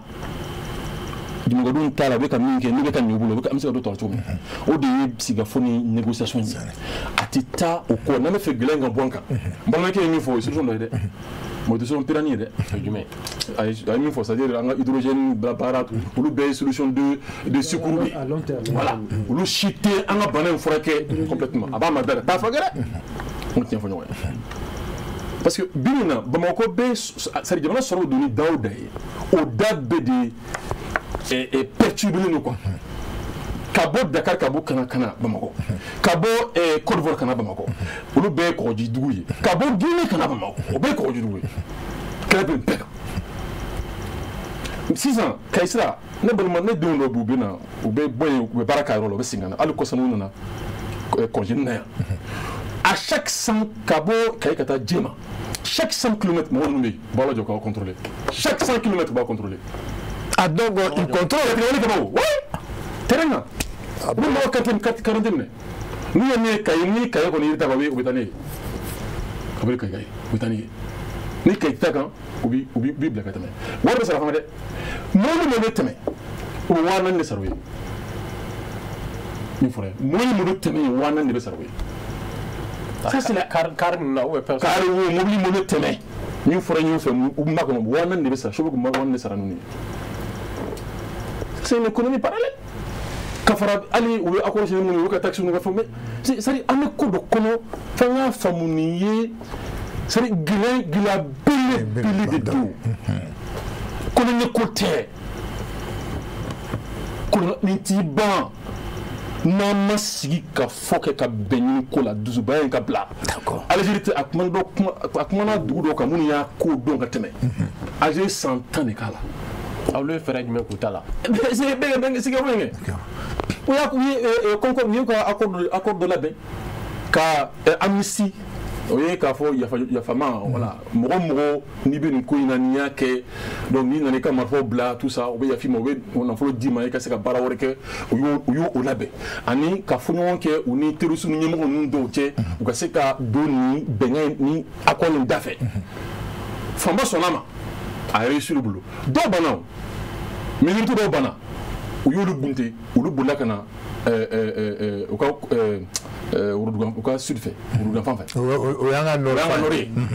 u labanna ka u y'u bunte fana bolila ka don Mali kɔnɔ depuis 2002-2003 GSPC non GSPC olu de fɔlɔ donna fɛ terrorisme ye mais comme a waati kun tɛ s'anw ma u kun bɛ étranger de minɛ an ka dugukolo kan yamɛ ka o kɛ jagofɛn ani ka légionnaires gosi bon an ka ɲɛmɔgɔ min tun bɛ a waati u ma kɛlɛ kɛ ne kɔni fɔ u ma kɛ sɛbɛko ye quoi donc fo a na ta ka bolo dan ka na a ɲɛsin anw yɛrɛ ma. ok donc Boubacar waati mun siraya donc an bɛ a kɛ don kuma fɛn kelen bɛ yen n bɛ fɛ ka vraiment n ma teliya sécurité ko in ne fɛ o kuma in tɛ se ka kɛ sababu ye quoi k'a fɔ ko Mali sécurité b'an bolo bi ne ma da o la ka da mun kan ni ɲɛ bɛ min na karamɔgɔkɛ kana to maa si k'a f'i ye ko fajiri bɛ bɔ minuit de quoi fajiri bɛ se minuit mɔgɔ si kan'o f'i ye fɛn min b'i bɛ fɛn min ɲɛ na maa si ka militaire ko b'i tunu la an ye min na sécurité ni a ma dafa hali n'a bɛɛ ma dafa parce que n'a bi a kun ye mun ye a kun ye ka nin éviter o ale k'i bɛ dɔrɔn a kɔrɔ ko a mara dɔrɔn tɛ o a cɛɲɛ kama non a kun ni ɲɔgɔn crise kɛra o de bɛ bɔ sisan ka crise compenser mais crise bɛ an tɛ compensation na fo an bɛ dɔ de ɲini ka dɔgɔn na o bɛ mun yira hakilima la o kɔrɔ ye fɛn de tɛ yen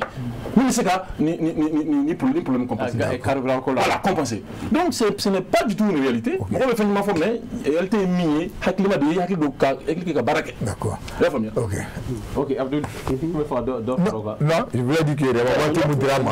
voilà donc Abdul maintenant là ni bɛ a kun cɛ i bɛ se ka taa ligne fɛ ne bɛ kun cɛ kɔfɛ non ayi an b'a an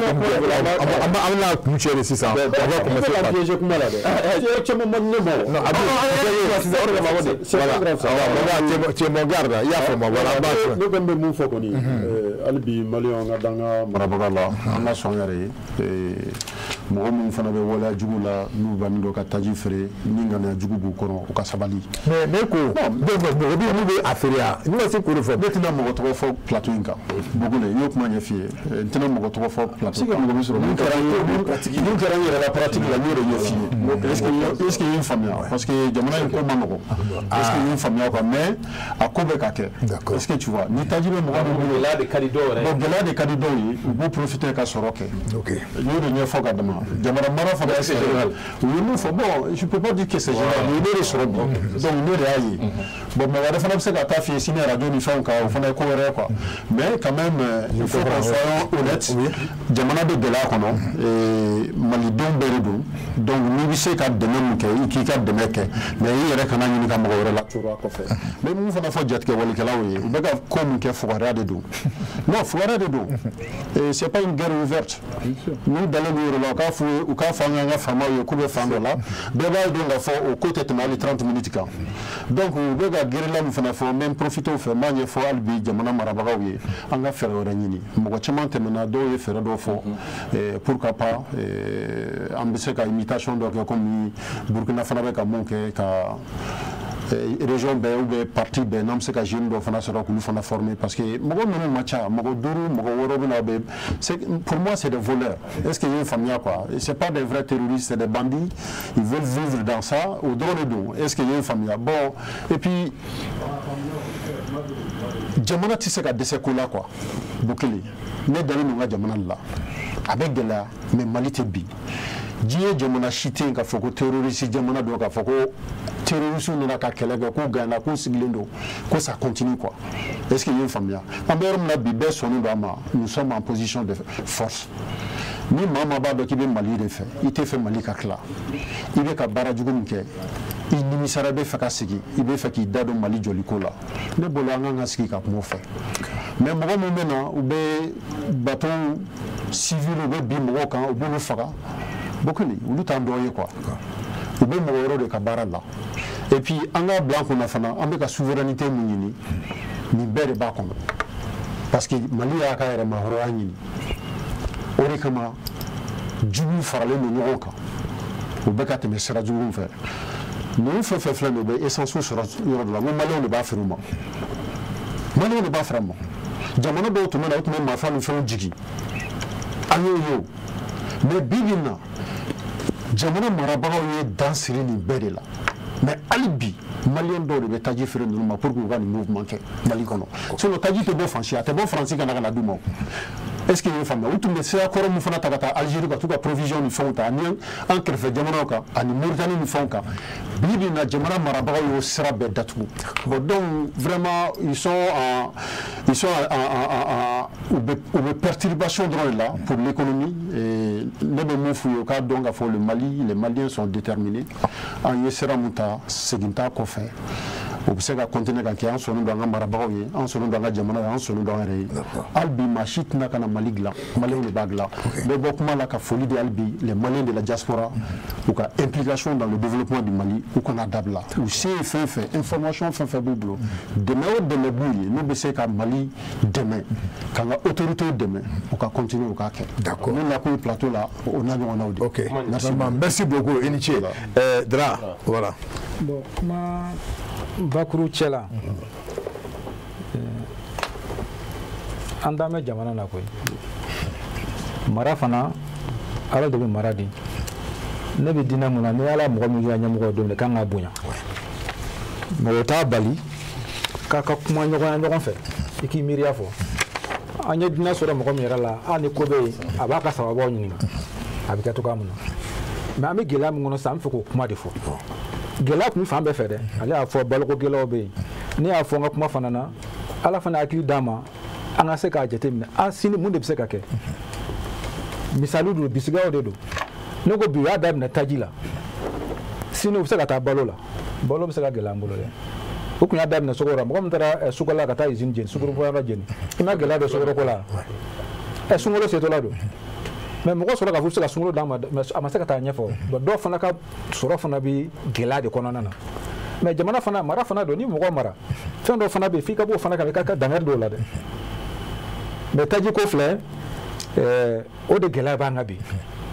parce que o gɛlɛya tɛ Bamakɔ dɔrɔn kan dɛ o bɛ Mali économie bɛɛ de kan parce que Mali ye jamana ye an tɛ kɔgɔjida la c'est un pays d'intolerance an tɛ kɔgɔjida la f'an bɛ taa fɛn de ta ka na n'a ye n'an bɛ taa fɛn ta ka na n'a ye i bɛ taji de kɛ machine ma bolimafɛn minnu b'an bolo bi taji de bɛ k'a kɔnɔ ka se ka na n'a ye mɛ n'o tigɛra o la a b'a kɛ cogoya di o ka gɛlɛn dɛ maintenant solution b'o la ne fɛ kalo 2 kalo 3 in kɔnɔna na kɛlɛ min don a tɛ ban sisan koyi n y'o de fɔ a ma daminɛ na a tɛ laban na u mana bɔ n na u bɛ taa fan wɛrɛ fɛ a dɔn fɛɛrɛ min don a ban man di sisan mɛ an de fana bɛ fɛɛrɛw tigɛ sisan pour que gɛlɛya min bila ka na an ka se ka bɔ o gɛlɛyaw kɔnɔna na donc o nana ni notion de stock de sécurité k'a sɔrɔ hali ni yɛrɛ to o kan ka kɛ jamana bɛɛ bolo o bɛ jamana bɛɛ bolo an y'an ta kɛ baloko dɔrɔn commissariat la sécurité alimentaire o PAM ni fɛnw créé la mɛ sumankisɛ semensi mun yɛrɛ bɛ se ka suman di an ka kan ka stock de sécurité k'o kan an ɲɛ bɛ suman dɔrɔn ta mɛ sini sumanko a kisɛ mun bɛ ka semensi i bɛ se ka mun bila kɛrɛfɛ sini ni gɛlɛya kɛrɛ bɛ se ka mun fɛ i ka se ka o bila ka fɛɛrɛ tigɛ o man kan ka dɛsɛ jamana kɔnɔ engrais ko man kan kɛra est-ce que n'a sɔrɔ ni stock de sécurité b'a ma engrais ko la a tun bɛ k'an na wa donc o dɔn kojugu de ye mɔgɔ karamɔgɔ ye i bɛ ko dɔ nasɔrɔ n'a nana a bɛ sigi ka jateminɛ nin kɛra n na an b'a kɛ cogoya di pour que a ɲɔgɔn wɛrɛ kana an sɔrɔ san 2 san 3 o kana kɛ taji dɔrɔn tɛ dɛ wɛrɛ kɛ jamana mun fana na ka k'o jateminɛ ok sinon bi bɛna gɛlɛya gɛlɛya don engrais ko la bɛɛ b'o kalama engrais tɛ sɔrɔ la baloko an bɛna don sunkalo la sukaro a bɛna gɛlɛya an bolo a bɛna don gɛlɛya fana taji ko fana donna an na mɛ ka se ka taji ta kalo 2 kalo 3 ou bien tile 2 tile 3 i bɛ taa taji ta ka na a bɛ dun ka ban pewu. ok d'accord vraiment merci beaucoup docteur juste une minute lui il va clôturer puis on va pas ah bon ok bon gɛlɛya min bɛ yen a ka ban a b'an yɛrɛ de bolo parce que ni kɛlɛ bɛ yen kɛlɛ in ka kuntɛla ka janya a ka surunya a bɛ kɛlɛkɛlaw yɛrɛ de bolo n bɛ tila k'a f'i ye ta plateau in kan n'an bɔra ka satigiw kuma min fɔ n'an bɛ komi n'an ye fali wotoro siri fali kunkolo la an ɲɔgɔn na an bɛ lafiya fali hakili b'a la bi donc maliyɛn tulo b'a a baarako kuma na parce que an kan ka daminɛ min na o ye ka kɛlɛ in de ban fɔlɔ n'an ma fura sɔrɔ o la an bɛ taa peko kuma jumɛn fɔ réconciliation kuma min fɔ ok donc an ka fo k'an ka méthode c'est à dire kɛcogo méthode an ka méthode don an ka baaraw la gɛlɛya min b'an kan a suwa tɛ koyi hali ni suwa don suwaw bɛ yen a lakariw bɛ yen i y'a faamuya jamana wɛrɛw bɛ yen minnu ye gɛlɛya ni ɲɔgɔn dɔw dɔn anw kelen tɛ diɲɛ na koyi anw tɛ hakɛ to c'est à dire anw dɔrɔn tɛ ala ka adamaden mandiw ye quoi mandiw ye quoi i y'a faamuya dugu dɔw bɛ yen u kun bolo fana k'olu tɛ tila ko nin tɛ k'ulu la libi morika fika waati la n'i y'a nin b'a fɔ ko jamais libi bɛ tila libi san joli kɛ a tilalen don d'accord ok a ye suralabana bi cogo di o clara donc an ka sabali an ka ko jateminɛ an ka décision ta ni hakilina ye n'an tɛ fɛ gɛlɛya ka wolo fɛn min ni an tɛ se ka sigi a kɔ a la fo an ka sɔn bɛɛ maintenant ka ɲɛbila baara dɔw kɛ minnu bɛ se k'a to kɛlɛ min ban pewu o dun ye jumɛn ye o ye sika fɔ in fo k'o de labɛn ok voilà fo k'o de labɛn d'accord ani jugu cɛ dɛ ani Mali jugu cɛ d'accord Daouda oui merci beaucoup ne hakilina caman fɔra plateau in sanfɛ gɛlɛya bɛ Mali kan sisan gɛlɛya ni n'o ye crise ye a don ka di mais a bɔ man di parce que crise ale y'a fɔ sisan ko armée fila jɔlen tɛ k'i ɲɛsin ɲɔgɔn ma c'est une crise asymétrique u bɛ boli ka bɔ u tila ka tunu u ye kan dɔ ci dɛ an ko fana tiɲɛ fɔ dɛ a bɛɛ tɛ k'u bɛ taa sira da ɲɛ koyi a don u nana kan dɔ attaquer d'accord ok la liberté an mɔgɔ de sara la il faut reconnaître d'accord mais c'est de l'asymétrie an fana ka yɔrɔ ci hali kɔsa n'an ka armée ye victoire ba dɔ sɔrɔ alhamdulilayi ok bon docteur Bara maintenant vas-y c'est une crise asymétrique au bɔ man di et donc ma béban ok dans tous les cas de figure kɛlɛ gan o gan a bɛ laban sigi ka fɔ de la il faut que a ka disi da ɲɔgɔn na mais i bɛ se la waati min na i ye sanfɛ waati min na i ka taa sigi ka fɔ la waati o de ka ɲi d'accord mais sinon a tɛ laban sigi ka fɔ kɔ ok gɛlɛya nana se min ma sisan n'o ye caman ne ma kuma tajiko kan fɔlɔ bari ne ka ɲininkali si tun t'o fɔ mais a nana se tajiko min ma sisan fura wɛrɛ t'a la koyi walasa taji ka se maliyɛnw ma sisan min bɛ ka kɛ sisan ka dɔ fara o kan ka taji citernw ladonni ka sécuriser sɔrɔsiw ka da kan u vidi kan ka taa u ka vidi la fɛn kana a falen la na walasa an ka bɔ nin gɛlɛya in kɔnɔ min ye stock de sécurité ni fɛn o jatew bɔlen don a jatew i b'a sɔrɔ u tar'u bolo ma kosɛbɛ sinon a jate bɔlen don o jatew b'u bolo fɛn bɛɛ la ka ta kérosène na fɔ gasoil a jatew bɔlen don et donc mais ka gɛlɛya fana kɛ ni taji donna gɛlɛya u ka jate minɛ u ka a sɛgɛsɛgɛ u ka kɔlɔsi walasa taji ka bɛɛ ka dɔ sɔrɔ a dan tɛ k'a lana dɔrɔn k'a bila fɛn kivu kɔnɔ k'a bɔ kivu kɔnɔ quartier Bamakɔ quartier bɛɛ ka dɔ sɔrɔ région bɛɛ ka dɔ sɔrɔ il faut que fanga kana dan a labɔli ma dugu wɛrɛ la ka na Mali la a labɔli Bamakɔ yan ka taa Mali fan bɛɛ u fana k'u sen don o la walasa a ka kɛ ka ɲa kuma laban na il faut que maliyɛnw ka ko nɔgɔya ɲɔgɔn ma gɛlɛya man ka kɛ waati ye an k'an jako ɲɔgɔn kun o waati kɔnɔ il faut k'an ka dɔn k'an adamaden ɲɔgɔn a bɛ gɛlɛya kɔnɔ bi a bɛ ne kana kɛ sababu ye ka dɔ fara a ka gɛlɛya kan hali silamɛya la hakɛ b'o la an kana ɲɔgɔn hakɛ ta d'accord n'o kɛra fana ko in tɔ bɛ nɔgɔya ok vraiment merci beaucoup Bakar kɔrɔfɔ tɛ vraiment bisu na fɛn caman kun ma faamu mais a faamuyara donc Daouda Musa Konɛ vraiment merci beaucoup bari a tɛna dan nin dɔrɔn ma plateau i ta don donc vraiment merci Dramane Dembélé vraiment merci beaucoup initié donc Touré comme d'habitude docteur vraiment Mamadi Konaté vraiment merci beaucoup Bakar kɔrɔfɔ tɛ donc un mot de foi vraiment waati mun dira maa sera donc an bɛ direction Chérifula an bɛ bɛɛ lajɛlen fo vraiment ko o ni cɛsiri direction na ka na se fo responsable technique la an bɛ bɛɛ lajɛlen fo Bakar ka kuma kun cɛ vraiment n bɛ fasodenw n b'o fo vraiment bana ni sen fɛ vraiment bɛɛ wulikajɔ kɛ donc kɛrɛnkɛrɛnnenya an bɛ Tarawele Mamadu Mori n b'a fo mun ye Sam Jema ye n m'a ɲinalen kɔ docteur Madame Touré Baba Cem ani Bemba Keita Bemba national n m'a ɲinɛ kɔ la police des Égouts n b'u fana bɛɛ lajɛlen fo ani Mamadu Jaji Sako Bakar k'i fo ani vraiment Ponge dɔgɔtɔrɔw u bɛɛ lajɛlen fo vraiment n m'a ɲinɛ karamɔgɔ Ayidara kɔ a fana vraiment a ye cɛsiri kɛ karamɔgɔ an b'i fo kosɛbɛ vraiment Ala ka to n kɔnɔ bon Serifula Barakelaw. Vraiment, je vous remercie, vous tous, la direction générale. Au Betara, Katanladja Point-G. Vraiment, bi Bella Djenufo. Vraiment, fond massé au restaurant. Ongania, bi Bella Djenufo. Albi, Alakan, qui s'est à nous vraiment. Vraiment, Alakan, qui s'est à nous vraiment. Boakar, mi refano fo. Vraiment, Kachesri. Dans la manga, Joa Irana, dimanche prochain, à Mignon sur Nikerenka. Akambe, merci beaucoup. Merci beaucoup.